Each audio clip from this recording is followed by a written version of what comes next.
Foi remexendo velhas cartas guardadas, uma foto amarelada, com surpresa encontrei.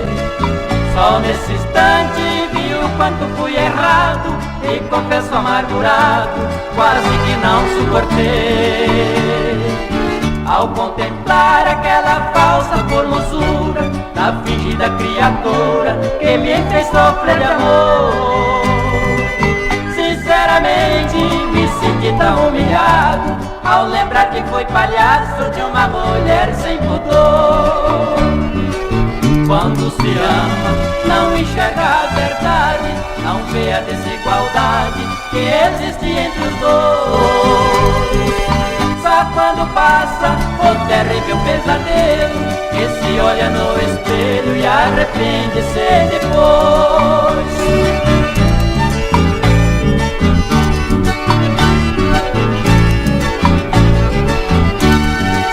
Foi remexendo velhas cartas guardadas, uma foto amarelada, com surpresa encontrei. Só nesse instante vi o quanto fui errado, e confesso amargurado, quase que não suportei.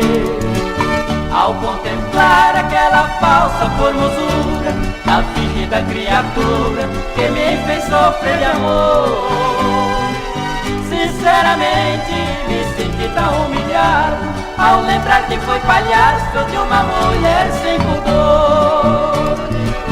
Quando se ama, não enxerga a verdade, não vê a desigualdade que existe entre os dois. Só quando passa o terrível pesadelo, que se olha no espelho e arrepende-se depois.